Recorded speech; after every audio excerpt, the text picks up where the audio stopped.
Commander Raven Nash stared at the anomaly on her ship's scanner, her fingers drumming against the command chair's worn armrest. The stellar horizon had been tracking an unidentified vessel for the past 3 hours through the Carina Nebula's outer reaches, far from any established shipping lanes. "Status update, Lieutenant Wei," she called out, eyes fixed on the main viewscreen's swirling purple gases. "Still no response to hails, Commander. Their energy signature is unusual. Nothing in our database matches it." Lieutenant Wei's fingers danced across his console. "Wait, detecting multiple life signs aboard. But the readings are erratic." Raven straightened in her chair. After 15 years in the Interstellar Defense Force, she'd learned to trust her instincts. Something about this felt wrong. Tactical analysis. "No obvious weapon systems," reported Security Chief Viktor Petrov, his scarred face illuminated by holographic displays. "But the hull composition is military grade. Arcturus Corporation markings, heavily damaged." Raven's jaw tightened. Arcturus, the megacorporation that had practically written the book on ethical violations in the name of progress. "Bring us alongside, minimum safe distance. Prepare boarding teams." The stellar horizon glided through the nebula's charged particles, drawing closer to the silent vessel. As they approached, Raven could see the damage firsthand: massive hull breaches sealed by emergency force fields, scorch marks from internal explosions. "Commander," Wei's voice wavered slightly. "The life signs, they're not entirely human." Before Raven could respond, a transmission cut through their comm system. The voice was female, distorted by static but carrying an otherworldly resonance that made the hair on Raven's neck stand up. "IDF vessel, please respond. We seek asylum. The experiments, we escaped, but they're hunting us. Please help." Raven exchanged glances with Victor. "This could be a trap." "Most likely is," he agreed. "But if Arcturus is involved." "Understood." Raven activated the comm. "This is Commander Nash of the IDF Stellar Horizon. Identify yourself." "My name is Naira," the voice replied. "I was human once, before Arcturus changed us. There are 12 of us aboard. The others are injured. We have proof of what they did: genetic manipulation, forced evolution. Please, we don't have much time." Raven's tactical display suddenly lit up with multiple contacts emerging from FTL. "Arcturus security vessels," Victor reported grimly. 5 ships, heavy assault class. "Commander Nash," Naira's voice became urgent. "Those ships, they'll kill us all, including you, to keep their secret. We can help defend your vessel, but you have to trust us. What they did to us, it gave us abilities. Let us prove we're not the monsters they claim we are." A warning shot from the lead Arcturus vessel streaked past their bow. Raven had seconds to decide: trust these unknown beings and risk her ship and crew, or abandon them to a fate that, given Arcturus's reputation, was likely worse than death. "Victor, deploy shields. Wei, bring us between their ship and the Arcturus fleet." Raven reopened the channel. "Naira, I'm sending a boarding team. Any hostile action and we'll space you ourselves." "Understood." "Understood, Commander." "Thank you." The relief in Naira's voice was palpable. "And Commander? You should know, what they did to us wasn't just about creating weapons. They were trying to force the next step in human evolution. They succeeded more than they knew." As Raven dispatched the boarding team, she couldn't shake the feeling that this encounter would change everything, not just for her crew, but for humanity itself. The nebula's charged particles crackled against their shields as the Arcturus ships moved into attack formation. Whatever these beings were, whatever Arcturus had done to them, one thing was clear: the real monsters weren't the ones asking for help. They were the ones trying to hide their crimes behind corporate firepower and sanitized reports. "All hands," Raven announced ship-wide, "battle stations. Let's show Arcturus what happens when they cross the line. She turned to Victor. The moment our guests are aboard, plot us a course through the nebula's heart. If they want a fight, we'll give them one they won't forget.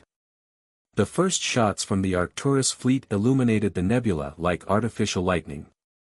As her crew sprang into action, Raven wondered what other secrets would emerge from this encounter. One thing was certain, after today, nothing would be the same. The medical bay of the stellar horizon hummed with unfamiliar energy as Dr. Liam Reeves examined his newest patients. 12 women, their skin shimmering with bioluminescent patterns in various shades of violet and silver, lay in modified containment beds.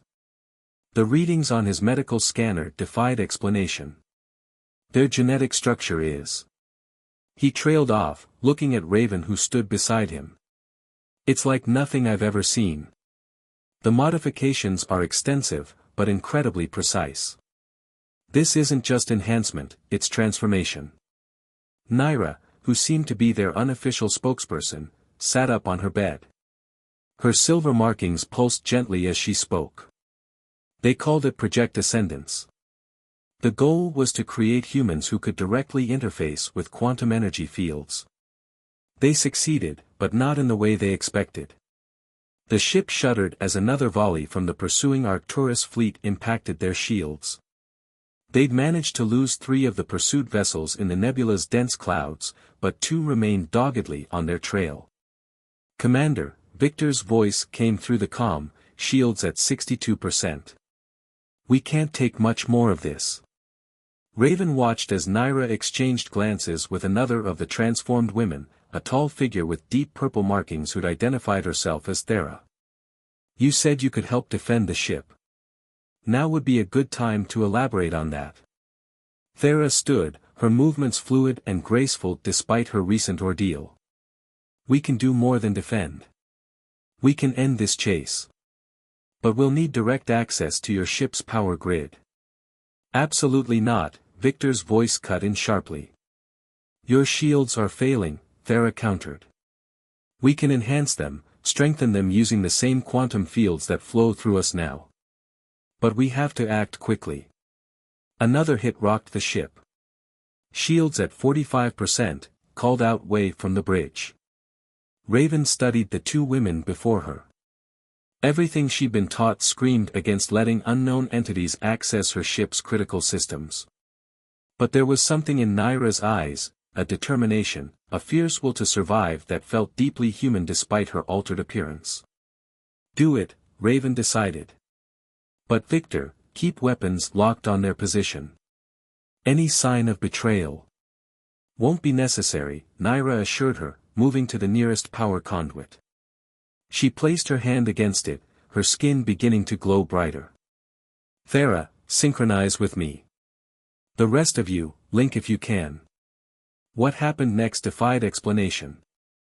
The ship's lights flickered as energy seemed to flow from the transformed women into the power grid. Raven watched in amazement as their bodies became living conductors, channeling and amplifying the ship's power systems. Shields at 200% capacity. Wei's astonished voice reported. No, 300%.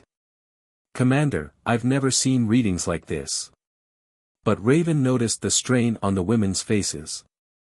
How long can you maintain this?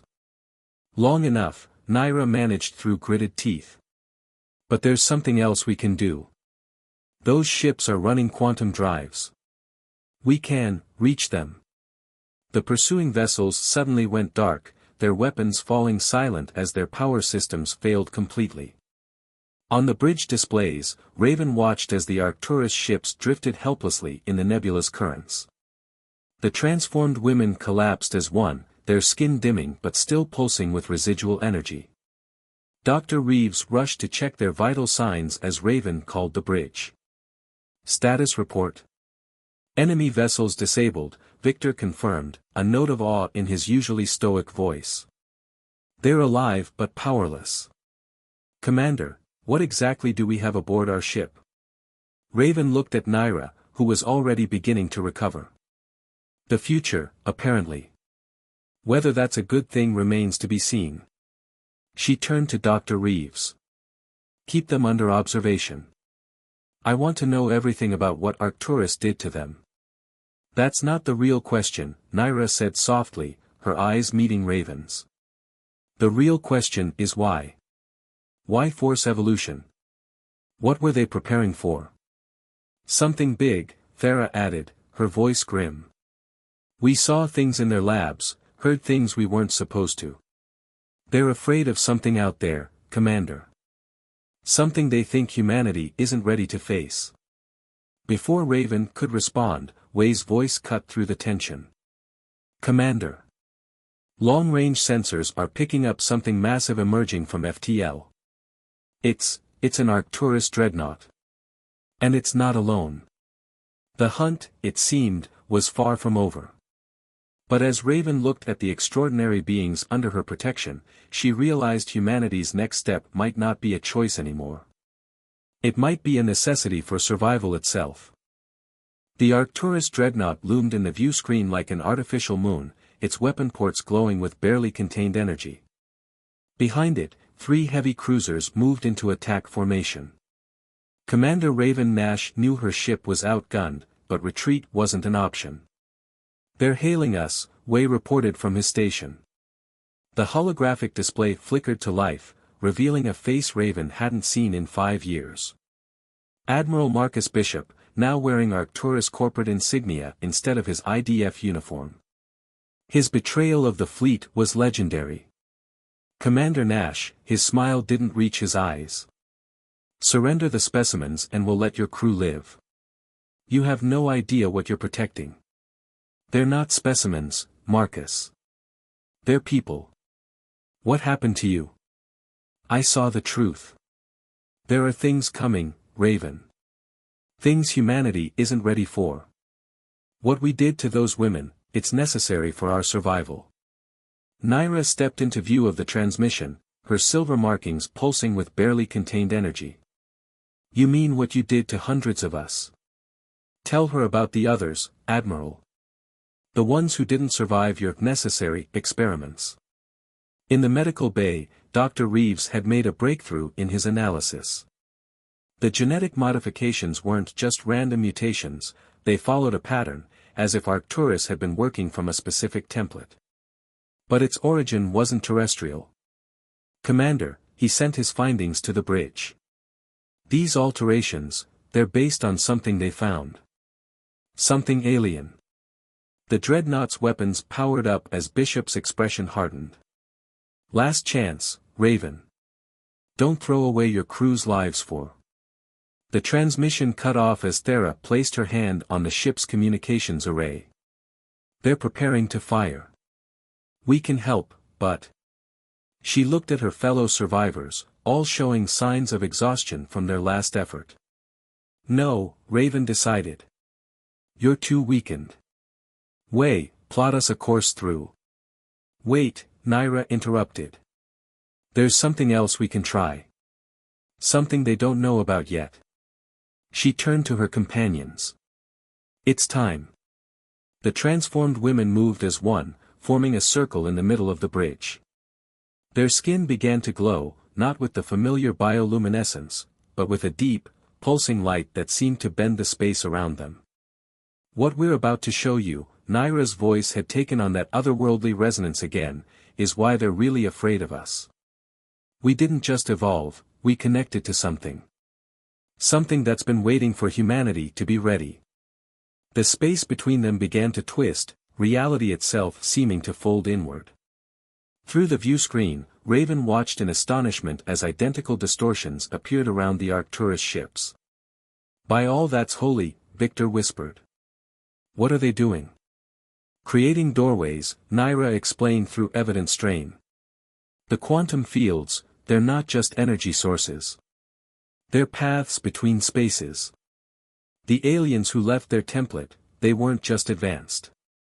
They were transcendent.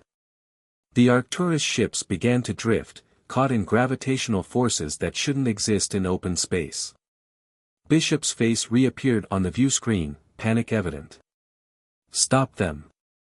You don't understand, the entity, it's not what you think. His image dissolved into static as the distortions intensified.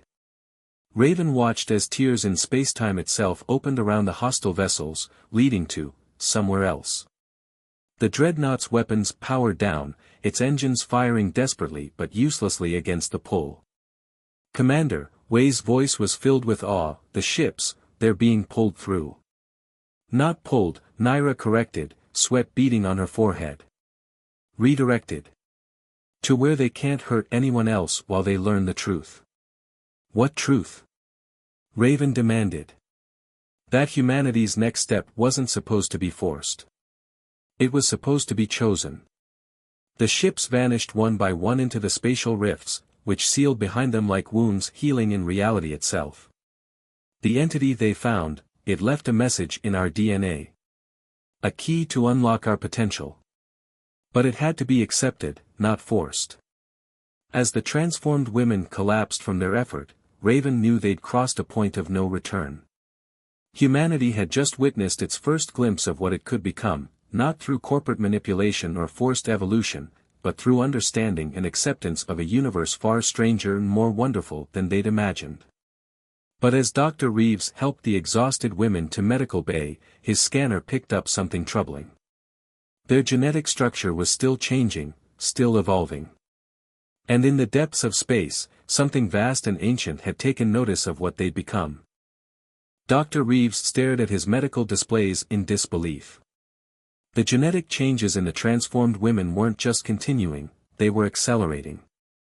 Their DNA was rewriting itself in patterns that defied conventional biology, creating structures that seemed to exist in multiple dimensions simultaneously. "Their cellular energy output has increased by 300% in the last hour," he reported to Commander Nash, who stood watching Naira's unconscious form through the quarantine field. "Whatever they did to create those spatial rifts, it triggered something." "Commander," Wei's voice came through the comm, "long-range sensors are detecting anomalies. Hundreds of them, appearing throughout the sector. They match the quantum signatures from when our guests transported the Arcturus ships." Thera stirred on her bed, her purple markings now shifting through colors that shouldn't exist in normal space. "They're coming," she whispered. "The ones who left the template. They felt us use the paths." Before Raven could respond, a presence filled her mind, vast, ancient, and utterly alien. Images flooded her consciousness, civilizations rising and falling across millions of years, species reaching for transcendence through evolution rather than technology, and through it all, watchers waiting for those ready to join them. "What was that?" she gasped when the vision faded. Around her, she saw her entire crew had experienced the same thing. "A greeting," Naira said, sitting up despite Reeves' protests. "And a warning. The entity that Arcturus found, it wasn't alone. They've been guiding species toward evolutionary transcendence for billions of years. But there are others, hunters in the dark between galaxies, who feed on ascending races." The ship's sensors blared an alert. A massive vessel had appeared at the edge of their scanning range, its design unlike anything in human records. But it wasn't alone. Behind it, the familiar silhouettes of Arcturus ships emerged from FTL. "Clever bastards," Victor growled from the bridge. "They didn't just study the alien template, they made a deal with these hunters." "Approaching vessel is transmitting," Wei reported. The message that filled their comms wasn't in any human language, but somehow every crew member understood it perfectly. "Surrender the Ascendants. Their energy will feed our journey. In exchange, your species will be spared. For now." Naira's skin blazed with light as she stood. The other transformed women rose as well, their forms beginning to blur at the edges as if they existed in multiple states simultaneously. "They lied to you," she told Commander Nash. "Arcturus didn't make a deal to protect humanity. They made a deal to keep us trapped in our current form, never reaching our true potential. Because evolved humanity would be too powerful to control." The ship's power systems began to fluctuate as energy poured from the transformed women into its circuits. But this time, they weren't just enhancing the systems, they were changing them, upgrading them with principles that human science hadn't yet discovered. "Commander," Reeves called out in alarm, "their genetic structure, it's not just them anymore.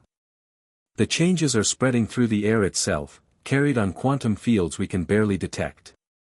"What's happening to my ship?" Raven demanded. "Evolution," Naira replied, her voice echoing with harmonics that made reality itself vibrate in sympathy. "Not just of flesh, but of metal and energy. The templates encoded in our DNA, they were never meant for just organic life. They're the keys to evolving everything." The stellar horizon's hull began to shimmer with the same otherworldly light that emanated from the transformed women. Systems that had once run on fusion power now pulsed with quantum energies. And through it all, the crew felt something awakening in their own DNA, potential that had lain dormant since humanity's earliest days. The hunter vessel drew closer, its weapons charging. Behind it, the Arcturus fleet spread out in attack formation. But aboard the stellar horizon, no one felt fear anymore. They were about to show their pursuers why evolution couldn't be controlled or contained. It was time for humanity to take its next step, not through force or corporate manipulation, but through choice and understanding. And the universe itself seemed to hold its breath as they prepared to make that choice. The transformed stellar horizon hung in space like a newborn star, its hull rippling with quantum energies that defied traditional physics. Inside, the crew watched in awe as their bodies began to shimmer with the same otherworldly light that had changed their ship. "What you feel," Naira's voice resonated through their minds, "is your true inheritance. The potential that's been waiting in humanity's DNA since the first stars died to create the elements of life." The hunter vessel fired its first shot, a beam of dark energy designed to devour the quantum fields that powered ascendant beings. But where it struck the stellar horizon's hull, the energy was not absorbed but transformed, integrated into the ship's evolving structure. Through the quantum networks that now connected all aboard, Commander Nash felt the truth: the hunters weren't there to feed. They were there to prevent what was about to happen. Behind them, the Arcturus fleet opened fire, their weapons seemingly passing through space itself to strike at the horizon. "They're trying to collapse the quantum fields," Farah announced, her form now barely contained by normal spacetime. "If they succeed, the transformation will fail. Humanity will remain trapped in its current form." "Not just humanity," Dr. Reeves added, his scientific mind racing to comprehend the changes occurring in his own cells. "All of Earth's biosphere. Everything that lives has this potential." The hunter vessel launched what looked like living shadows, beings of anti-evolution that existed to devour ascending races. But as they approached the horizon, they encountered something unexpected: unity. The transformed women, the crew, the ship itself, all had become part of a greater whole. Not through forced manipulation like Arcturus had attempted, but through willing acceptance of change. The shadows struck an evolutionary wall they couldn't breach. Naira stepped forward, her body now a constellation of possibility. "Show them," she commanded. "Show them why humanity was chosen." The crew felt power surge through them as their DNA completed its transformation. The ship's quantum fields expanded, touching the pursuing vessels. But instead of attacking, they offered a choice. Through the comm system, Raven's voice rang with new harmonics: "You can evolve with us, or you can run. But you cannot stop this." The hunter vessel recoiled as if struck. In its reaction, Raven sensed something unexpected: fear, yes, but also recognition. They had seen this before, eons ago. They were the ones who had chosen to remain behind, to prey on ascending races rather than face the challenge of evolution. From the Arcturus fleet came Bishop's voice, desperate now: "You don't understand what this will do to our control, our power." "That's exactly what we understand," Farah cut him off. "Power over others was never the goal. The goal was to become something more, together." The stellar horizon's quantum fields began to pulse in a pattern that reached across light years. On Earth, on every human colony and station, DNA that had waited eons started to stir. Not a forced change like Arcturus had attempted, but an offered choice: remain as you are, or become what you were always meant to be. The hunter vessel turned to flee, its shadows dissipating like mist before dawn. The Arcturus fleet hung motionless, their crews caught between fear of change and the undeniable pull of evolution. "It's happening," Dr. Reeves announced, watching his instruments track the wave of transformation spreading across human space. "But it's different for everyone. The changes, the manifestations, they're as unique as each individual." Commander Nash stood on her bridge, watching her crew transform in their own unique ways. Some blazed with energy like Naira and her companions. Others developed different abilities: consciousness that spanned multiple dimensions, bodies that could reshape reality, minds that could touch the quantum fabric of space itself. "What now?" Victor asked, his tactical officer's mind already adapting to their new reality. Naira smiled, her form stabilizing into something that bridged the human and the transcendent. "Now we do what humanity has always done. We explore. We learn. We grow. But this time, we do it together, without fear of the dark between stars." The stellar horizon's engines powered up, but they no longer pushed against space. Instead, they rewrote it, creating paths to places humanity had only dreamed of reaching. Behind them, the wave of voluntary evolution continued to spread. Humanity had taken its first steps beyond the boundaries of conventional existence. Not through conquest or control, but through choice and unity. The hunters would return, and there would be challenges ahead. But they would face them as something new, a species that had chosen to become more than the sum of its parts, while remaining uniquely, proudly human. As they prepared to venture into the unknown, Raven felt the truth in her transformed cells: this wasn't an ending. It was barely even a beginning. The real adventure, humanity's true destiny, was just starting to unfold.